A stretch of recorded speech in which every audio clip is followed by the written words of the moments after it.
worship will cause an unlocking. It just broke. It just broke. Man, it's just like putting God first. You seek God first, and then He's gonna, add to the church. As long as you don't compromise and you put God first, and it's all about holiness. Then you just did what you did from God. It's electric. Just meet us here. Like, if you come, you're gonna experience what she's talking about. So you really have to be here to get the vibe. It's not traditional church. We don't just give you church. We give you Jesus. We give you relationship. We don't just give you Jesus, but we give you a practical life to live throughout the week. Because what's the point of serving God if I can't apply this to my week? So I would just say, come here and get what you get. You might be shocked at what God does for you just from you being in here. We're done. This is your pastor, Pastor T. When I tell you all of that, I am excited about what God is getting ready to do on today's iProphesy. That's an understatement. The word that you're about to hear today is about to be transformational. The word that you're about to hear today is about to be life-changing. You think that you just logged on just because you saw a notification. No. You didn't just log on because of a notification or because you saw me. You logged on because God purposed for you to hear this word. And I believe by the power and the authority of the Holy Ghost that today's word is about to not only set you free, but it's about to set everyone that's connected to you free. And because you're about to get free, God said, let's not be selfish. Let's share the gospel. During these next 30 minutes or so, I need for you to share, tag, and even engage, because this word here is not getting ready to bless you, but it's getting ready to bless everybody that's connected to you. This is Pastor T, and today's iProphesy word is going to be exclusively for everyone that's connected to you. Join me these next 30 minutes and watch what God does. And I promise you, it's about to be life-changing. This is Pastor T. I'll see y'all in a few minutes, all right? Peace. Can you imagine doing all that you can for a person only to find out that everything that you were doing, there's an echo sound, man, only to find out that everything that you were doing was only benefiting one side? Can you imagine giving up your last to a person only to find out they'll sell you out with the drop of a dime? Can you imagine putting everyone else before yourself only to find out at the end you were never a priority to them?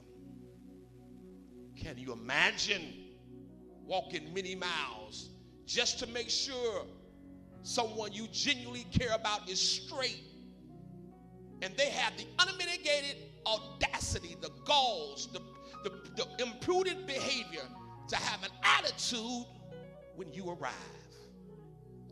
Can you imagine doing things for people who you know in the subconscious of your mind that they knew they wasn't going to be grateful, but for your sacrifice, you did it because you love them in spite of them?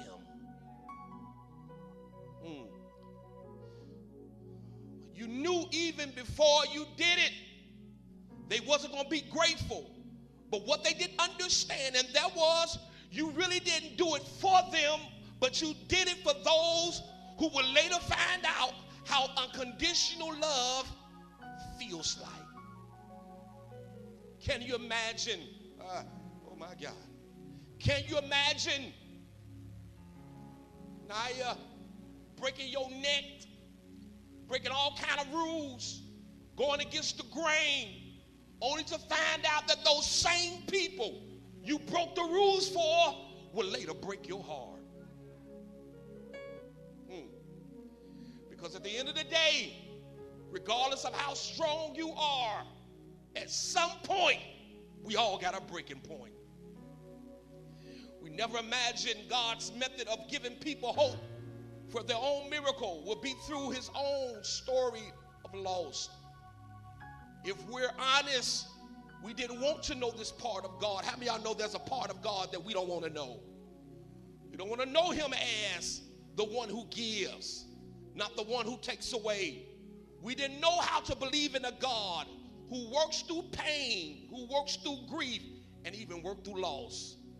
To us, the God who loved us, who loves so infinity could not possibly be the same God who allow us to grieve so deeply. Our rules about God were that he would protect us from loss, not walk us through it. Have you ever been in a place where you know you let God down and you tried so hard to get back, but because of the spirit of guilt, you felt like you was unworthy? In the darkest part of life, God won't fit into the mold of logic, understanding, and reasoning. And if we feel like God has abandoned us, look to your neighbor and say, he's never left me. Come on, I need you to talk to your neighbor and say, he never left me. Say, neighbor, he never left me. You left him, but he never left you. You turned your back on him, but he never turned his back on you. You made all kind of promises to God, and you broke the promises. How many promises have you broken to God? How many times you told God, you made a deal with God? God, if you save my loved one, if you heal my body, I promise you I'll be faithful. Only to find out 2 weeks later you return back to your vomit.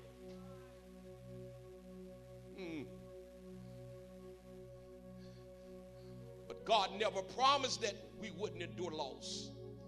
His word teaches us that the opposite in the Gospel of John.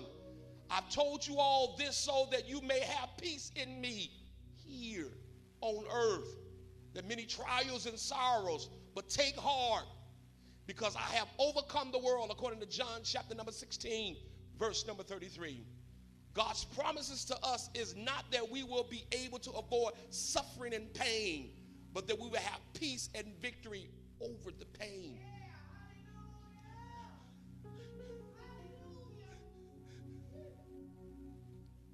When heartaches come our way, it's easy to see it as God's punishment. How many of you have ever thought God was punishing you through trials and tribulations? Have you ever felt like, man, God, you have abandoned me? Have you ever felt like, God, why did you allow somebody who was good to die prematurely while those that are living life like a dog, it seems to live, they living their best life? Have you ever had an attitude with God? Have you ever been mad with God? Have you ever said, God, why? I don't know about you all, but I had many whys to God, because I'm asking God, why is it that you allow people who are good to die of cancer and people who are defying their temple seem as if they live in their best life? When heartaches come our way, it's easy to see it as punishment than as his process towards perfection.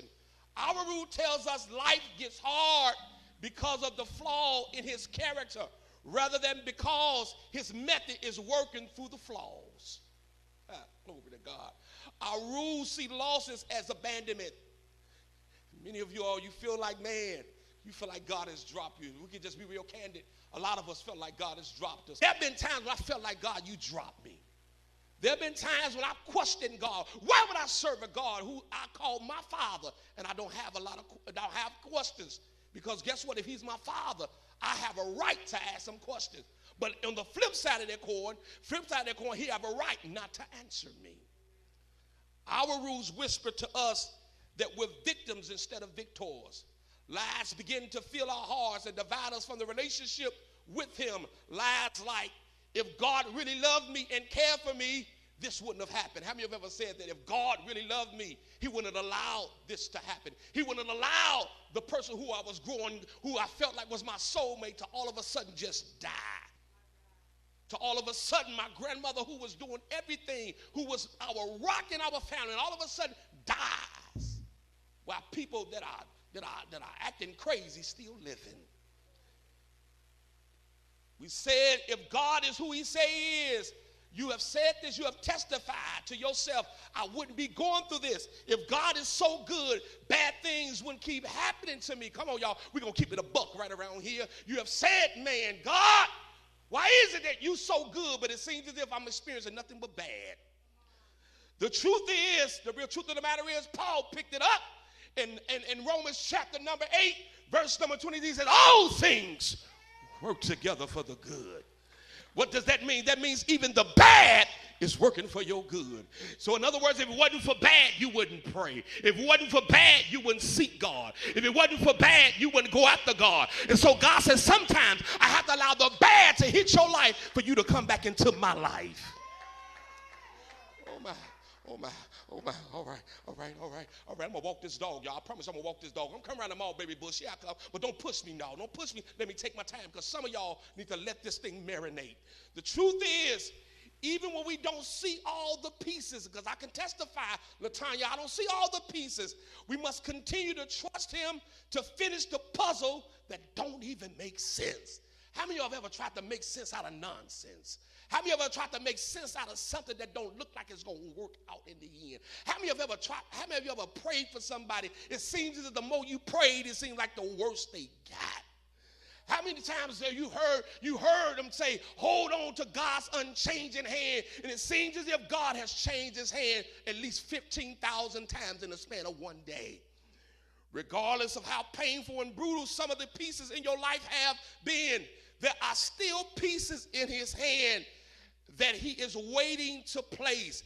And when the picture of your life is displayed for all the world to see, it will tell a story of faith, conviction, vindication in God that no one will be able to deny. I heard God say, tell about 5 people in the next 15 days, you're about to see the undeniable power of God.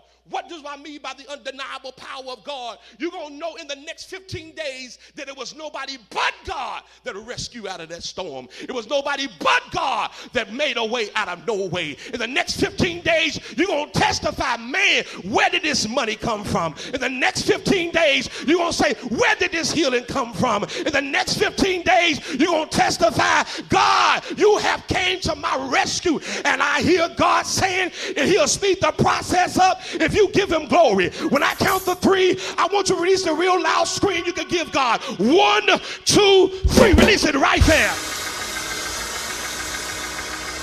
Come on. Come on, I feel like walking through here. Come on.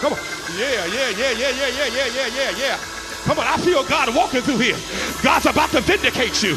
God's about to make a deal with you. What's the deal? He said, weeping may endure for a night, but joy. What's the deal? There's getting ready to be an exchange. If you give him glory, he'll give you a release. If you give him glory, he'll give you healing. If you give him glory, he'll give you peace. If you give you glory, he'll give you a healing. What's the exchange? Can you give God praise? God says, I'm looking for praise. They that worship him must worship him in spirit and in truth. God said, if you praise me, I'll heal. If you praise me, I'll deliver. If you praise me, I'll do it. If you praise me, I'll set you free. If you praise me, I'll make a way. If you praise me, won't he do it? Somebody say he will do it. Give your neighbor a high five and say, God's about to do it.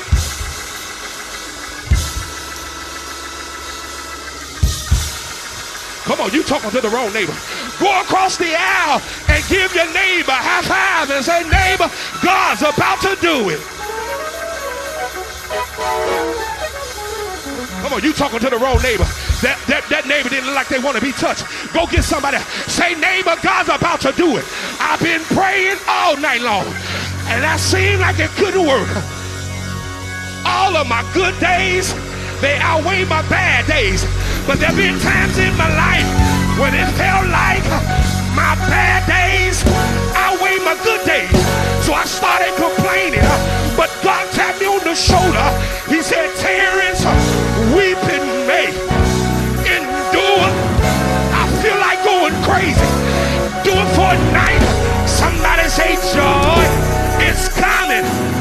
Not in the morning, but it's coming right now. Somebody scream now. Give somebody a high five and say now.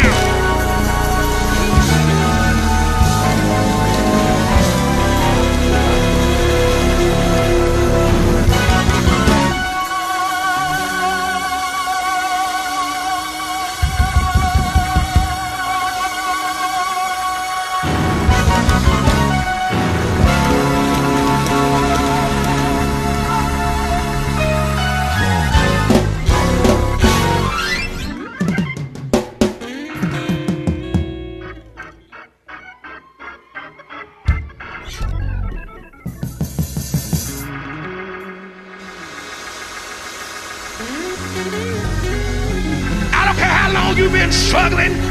I don't care how long it's been hurting. You've been in pain for a reason. Because in this season, you're about to find out that God can take the pain away. Even when you're going through, he said, I'll take the pain. Won't he take it away? Won't he do it? He'll take your gloom. He'll take your gloom. He'll take your gloom. He'll take your gloom and turn it into sorrow.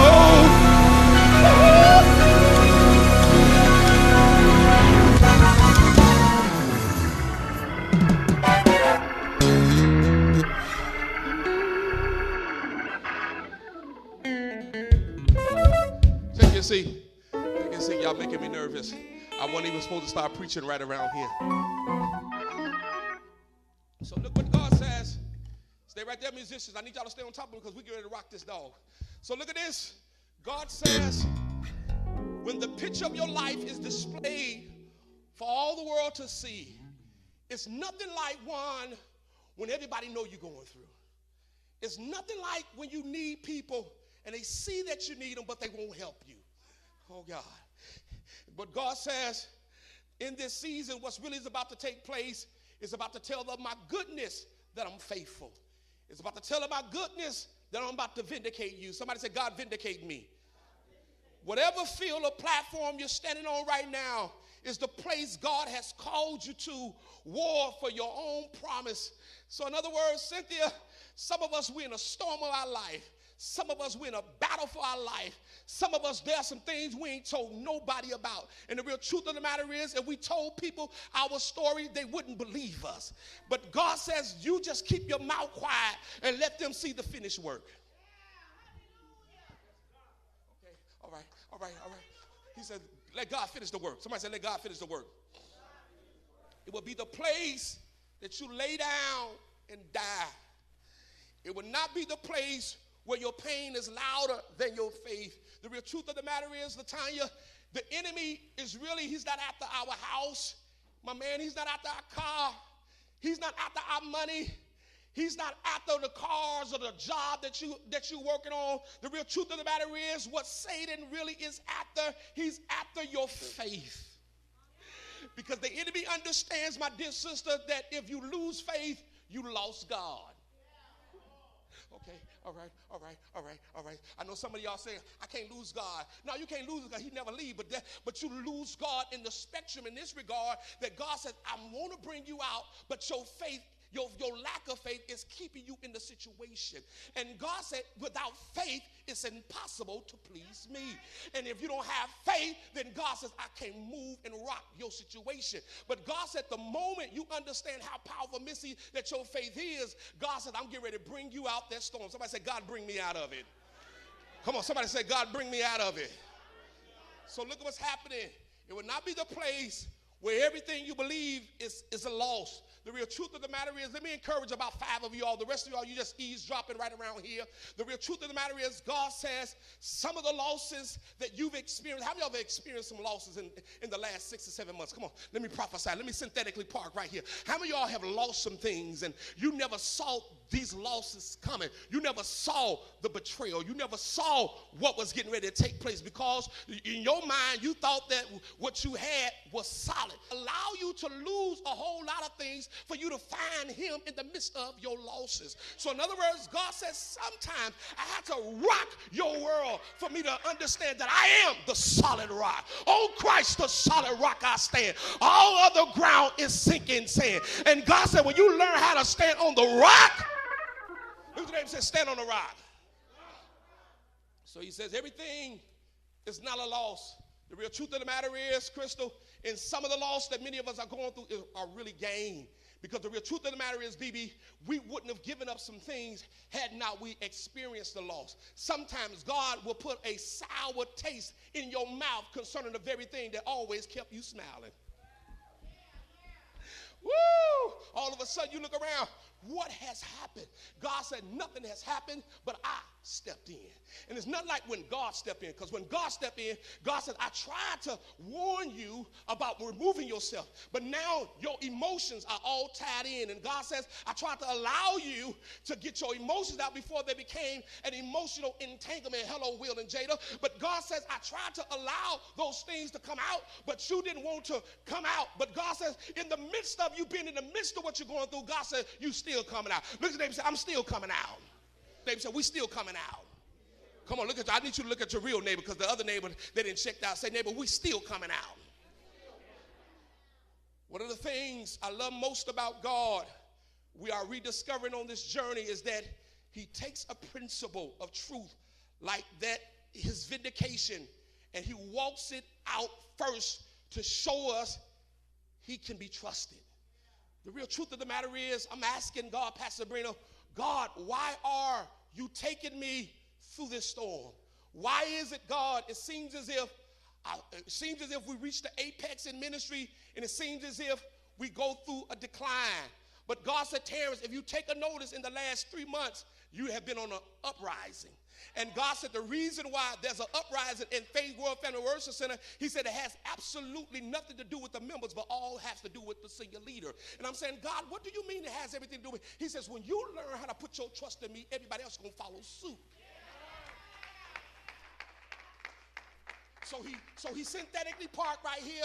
5 of y'all gonna get excited because I feel like going crazy right around here. He says, some trust in horses, some trust in chariots, but I put all my trust in God. And see, this is the problem. The reason why some of us have hit rock bottom, because we put our trust in the wrong people. We put our trust in the wrong thing. And God says, I will not share my glory with nobody. And that's the reason why your world been rocking. That's the reason why people that you thought that would never leave you end up leaving you, because you put too much trust in them. And God said, when you make the main thing, which is Jesus, he says, I'll add and never subtract. And I heard God said, tell 3 people, this is a season where you're going to always see multiplication. Somebody scream, multiply me, God.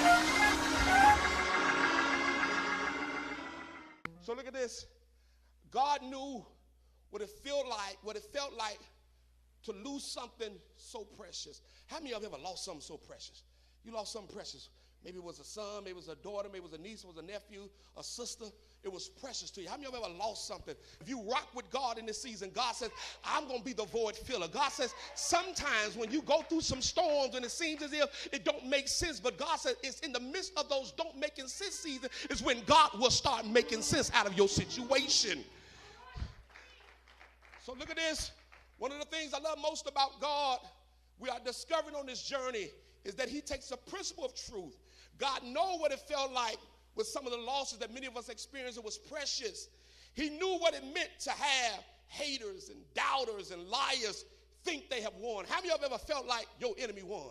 How many of you ever felt like, man, people, they made up lies about you, and it seems as if everybody was on the campaign of believing what the enemy was saying. But God says, what you didn't realize, God says, sometimes I will allow people to make up lies on you and even tell the truth on you for you to come to the realization that even in the midst of what you're going through, God said, you still about to come on top.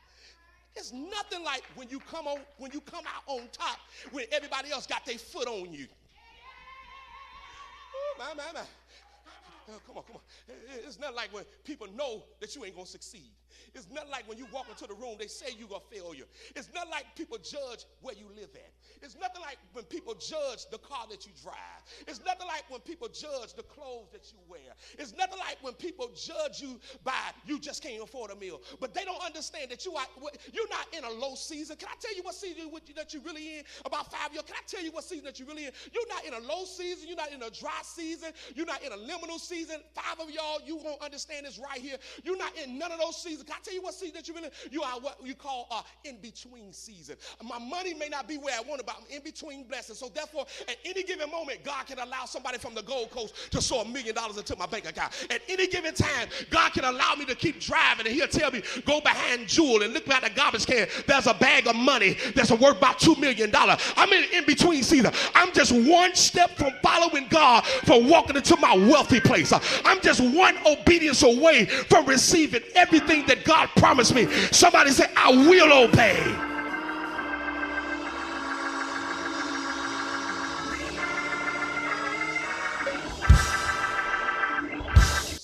So God knew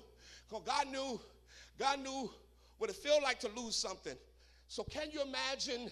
Here it is now. So can you imagine when Jesus, the Son of the living God, was getting ready to take a loss, seemingly, was on the cross? It looked like God had lost.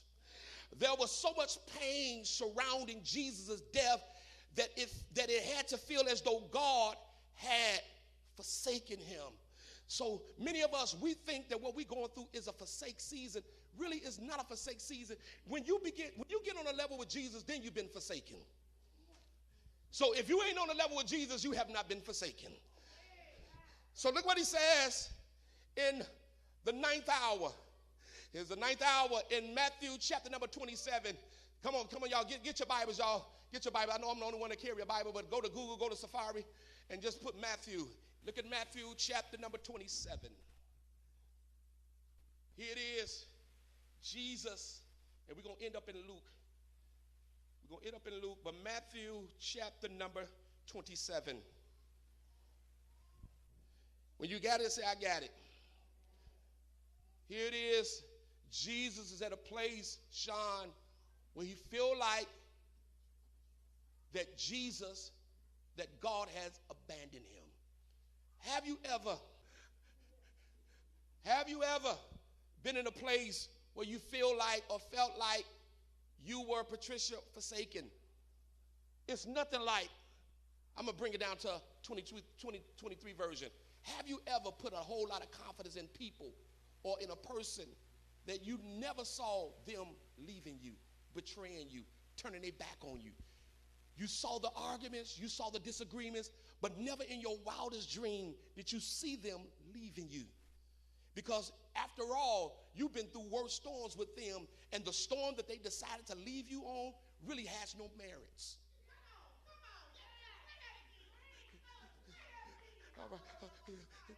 It don't even carry no weight. It don't carry no weight, but it don't carry no weight.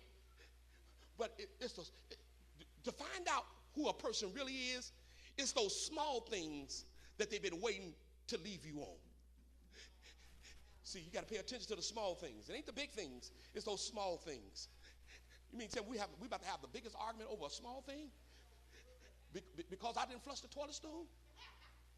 Because I didn't pick up my shoes and pick up my socks, you leave me? Come to find out, I leave work and come to find out all the bags are packed? All for that? For the life of you, you don't understand it. I don't know about you all, but there have been some situations, days that I didn't understand it. But God says some situations is not for you to understand. There are some situations that you got to trust God even when you can't trace him. So here it is. You have Jesus. He's at a place where he's having a conversation with God. In other words, as much as Jesus, Dejanay, Jesus was 100% God, but he also was 100% man. So which means that sometimes it ain't always about how spiritual I am. Sometimes don't judge me when I'm having a human moment. And see, that's the problem. You have people that are waiting for you to have a human moment and say, man, I knew all that speaking in tongues wasn't all of that. No, it is all of that. That's where I get my power from. But there are some times when I want to cuss you Negroes out. There are some times when I want to get you told, but I also understand I can't get you told because you're waiting for that moment for you to say, aha, wasn't nothing to you. So now Jesus is having that moment. Jesus having the moment. He says, man, Sean, he says, Jaquan, he's at his most critical state. He's at his most critical state, twins. He has his most critical state, Tasha. Have you ever been in the most critical state? Have you ever been in a most critical situation where it seems as if your resources have drawn up from you? Have you ever been in a place where it seems as if you don't have nobody to turn to? There were times you can go to your credit union. You can't even go there. There were times when you can go to payday loan. You can't even go there because they done took it out of Illinois. But you're in a season where you don't understand God. I don't know about you all, my dear sister. There are times when I don't understand God. And then God tells me in Isaiah 58, he said, my thoughts are not your thoughts. He says, my ways are not your ways. He says, as a matter of fact, my thoughts are high above the heavens. So in other words, God says, just when that's the problem. You've been trying to get on my level. God said, you'll never get on my level. Just when you think you have mastered me, God said, I'll pull a Houdini and go another way. And so here it is. Jesus is at a place where he feels like, Andre, he feels like that he's lost. He's at a place where he feels like he's lost. He says, I'm lost. In Matthew chapter number 27, this is what he says. Y'all got Matthew chapter number 27? Everybody got it? You got it? Say, I got it. Matthew chapter number 27. Now, hear the verse now, verse number 47. Somebody, what verse? I ain't called the verse yet. Glory to God. Now, here it is. At the foot of the cross, hearing these words. And about the 9th hour, at the 9th hour, Jesus cried. The 9th hour is where everybody is gone. It's at the 9th hour, nobody's around. How many of you have ever been in a 9th hour situation? How many of y'all feel like it's at nighttime is when the roaches come out? It's at the 9th hour is when the rats come out. All day they were behaving. There's 2 times when the mice and the rats come out. They come out at nighttime and they come out when company comes. I know some of y'all live in Plainfield. You don't know nothing about roaches and rats, but it's okay. But it's at the 9th hour. They show up when you least expect them. And they have them unmitigated goals to embarrass you in front of company. Glory to God. And so here it is. He's at his 9th hour. He's at his 9th hour. He's at his 9th hour. And he's lost, P. He's lost. He don't know where he's at. He's like, man, this is what he says. He's in the 9th hour. Somebody says it's the 9th hour. Come on, I'm about to walk this dog. I promise I'm done right here now. I'm done after this. He said, it's about the 9th hour. Jesus cried with a loud voice. He says, Eli, Eli, lama sabachthani. That is, my God, why have you forsaken me? So can you imagine what Jesus is going through right about now? You have to remember that Jesus was 100% God and 100% man. But on the cross, he was having a humanistic moment right here. How many of y'all know you lost some key things in life and knowing that you covered them and you know you should have exposed them? Jesus could have easily avoided the cross because he was the one who made and break rules. Jesus is about to show them, even though I made the rules, I'm still about to break them. Somebody said, break them, God. All those who have walked with Jesus, believed in Jesus, and loved him must have believed that if God forsaken his son, then God could forsake any of them. So in other words, you saying to yourself, how can I trust God? I don't know about you all. I'm keeping it a real. I'm keeping it a buck. There are times when I lost trust in God. Come on. How many of you have ever heard testimony that God gonna make a way? And it seems as if the moment you heard God gonna make a way, it seems as if the way begins to get harder than before. How many of you have ever heard prophetic words Pastor T released over your life and you got excited about that thing and it seems in the same hour before you got home, it seemed like all hell broke loose.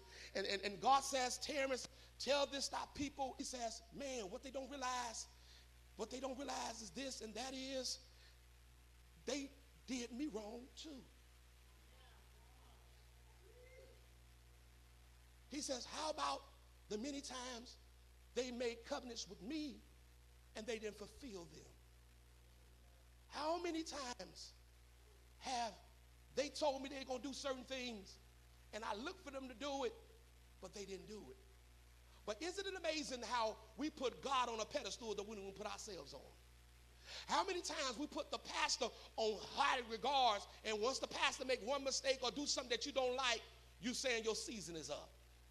You saying that, man, I must be missing God. But here it is. The pastor came to all your bar mitzvahs, your bat mitzvahs, came to all of your clown shows. But the one moment that they didn't come to, now all of a sudden,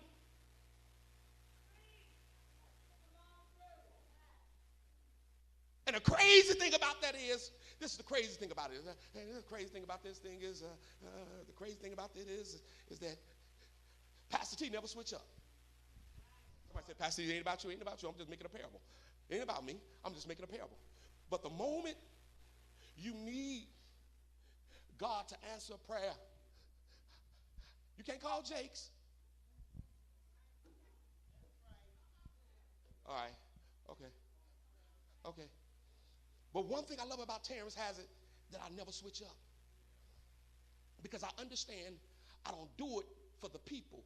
I do it because I've been called to do it. And see, this is the problem that many of y'all don't understand. When you've been called to do a thing, you got to take in the equation that folk will betray you. You got to take in the equation that folk will mishandle you. And so this is what Jesus is experiencing right around here. Let's go to Luke chapter number 23. So this is what Jesus is going through. Jesus is going through this thing here because as much as prophetic as Jesus is, he's bewildered. He had just opened up the blinded eyes. He had just stretched meals. He had just healed a man at the pool. He had just healed a woman who had been bleeding for 12 long years. And so God said, Terrence, now Jesus at a place where he's like, man, everybody has forsaken him. Have you ever been in a place where everybody forsake you? Even mama sometimes forsake you. Even sometimes daddy has forsaken you. If mom and daddy here, y'all, you better not agree, just let me preach right here, right? Okay, so it seems as if those ones that forsake you, and here it is, it was the very ones that Jesus healed, Lisa, the very ones he delivered, the very ones he set free, were the very ones saying crucify him. Ooh. Folk know how to switch up on you, don't they? They Hosanna, Hosanna 1 minute, and the next moment, crucify him, crucify him. The moment you can't help them out, the moment you become a status on all social medias. Okay. Y'all ain't been there. Just keep on living. You're gonna be the subject. You probably be the subject on Tuesday. And so Jesus at this point, he says, "Man, why is it that I'm getting a short end of the stick?" Because you got to remember, he's human. See, people think because you're saved that you're a super saint. People think because you know a few scriptures that you don't go through. The real truth of the matter is just the mere fact that I'm saved means I'm going through more than you're going through. Because the reason why I'm fighting some of your demons while you sleeping at home farting. Okay, all right. So Jesus at this point, my man, he's at this point, he said, man, why is it that they forsaken me? So let's go to Luke chapter number 23, and I'm done. I promise I'm done at Luke chapter number 23. Luke chapter number 23, and I'm done. When you got it, say, I got it.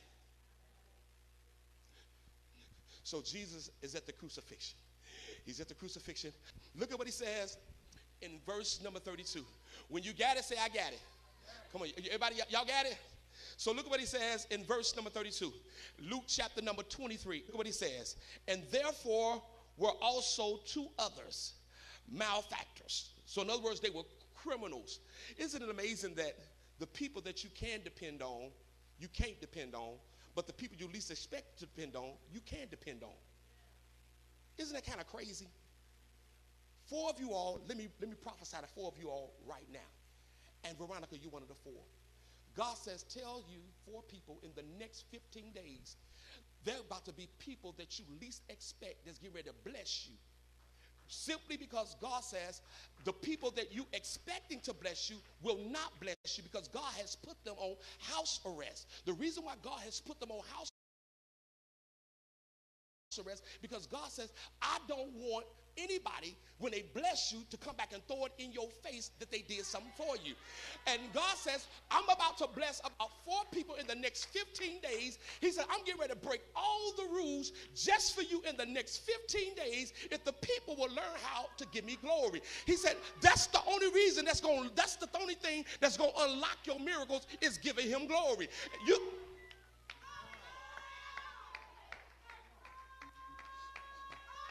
Don't scream like this, Sinead. Don't scream like this. Come on. Don't. If I had about 3 more screamers, something gonna break out of here. Come on. If I had about 3 screamers, something gonna break out of here. Come on. Something gonna break.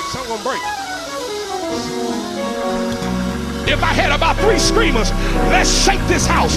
3 screamers that need God to break some things. You about to experience a breakout. Everybody has forsaken you, but your scream is about to cause a miracle. Your scream is about to cause a healing. Your scream is about to call a healing. Everybody release another loud scream right there.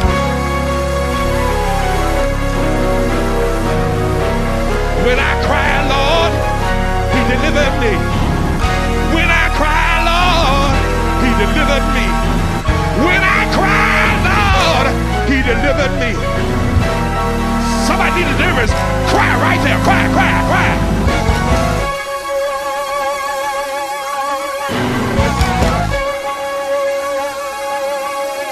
When I cried, Lord, he delivered me.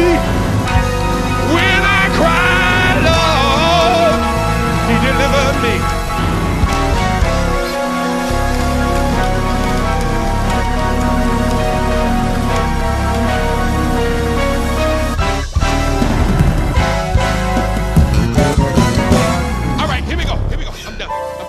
So this is what he said. This is what he said. He said, and there were also 2 other criminals. And so they led him to be put to death. And when they would come to the place which is called Calvary.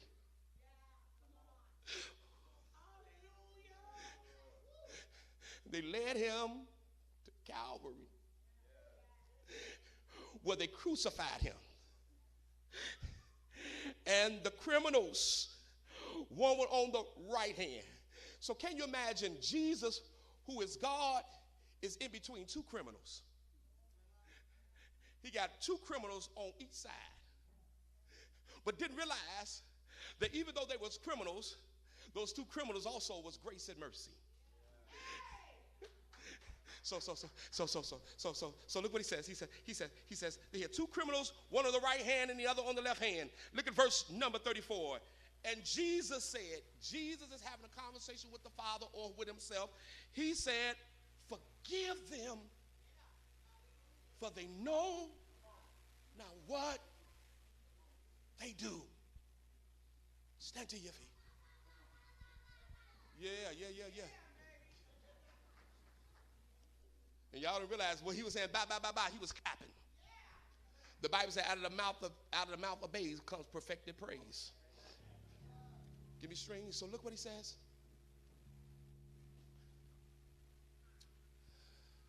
They put him on the cross.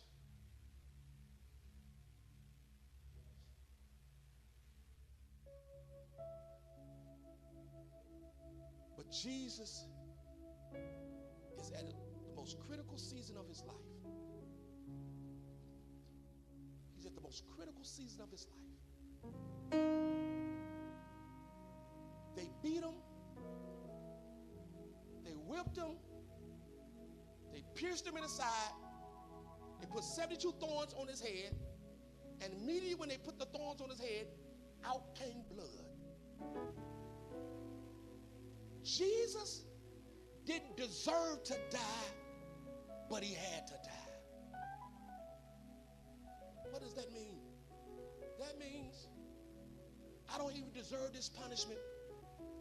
But because Adam messed it up, he says, I had to go down, wrap myself in flesh, and to redeem man back to the original purpose. What does that mean? God says, and I'm going to speed it up here, many of us, we're still on the cross, taking the abuse. The cat o' nine we're getting whipped with, all because, 5 of y'all about to get excited. Why you're taking unnecessary abuse? Why you're taking unnecessary whippings? All because, can I bless about 5 of y'all? 5 of y'all wave your hands. It ain't that God is withholding it from you. God says, I'm not holding it from you, I'm holding it for you.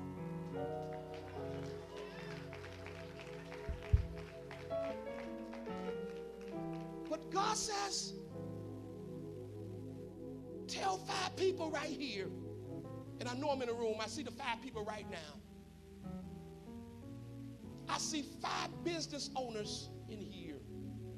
I see 5 people in here that even at the young, tender age of 23 years of age, you should be so much further along in life. And God says, like Jesus, even though he was on the cross, on the hill called Golgotha, but he understood if he was going to experience victory, he said, if he's going to experience victory, there is only one thing that's keeping him away from experiencing the greatest victory in life. Can I tell you the greatest victory that many of you all about to experience? And I know you in a season where it seems as if life don't make sense. You're in a season where it seems as if you're in your roughest season of your life. But I heard God say this morning at 8:32 when I was studying, he said, Terrence, tell 5 people if they would listen to what you're saying, they will experience the resurrection, their own personal resurrection in 3 days. Only one thing that is keeping them from experiencing the greatest victory in their life: you must forgive.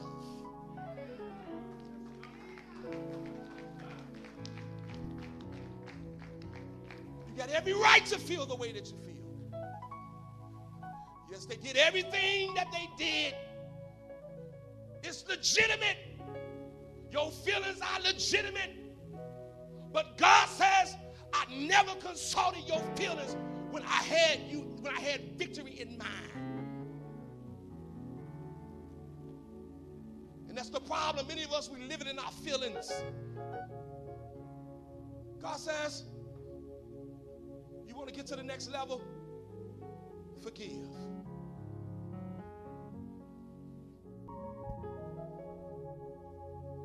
I know it hurt. I know it hurt. I know the pain hurt. I know the rejection hurt. It's painful to see people, Lisa, who can help you but won't help you. But God says, 5 people, I'm only talking to 5. He said, when you forgive, 3 days, somebody said 3 days.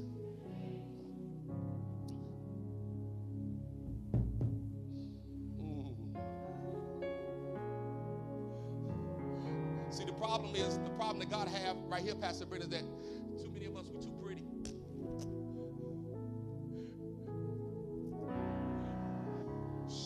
Life is passing you by because you can't do one thing. You can't forgive.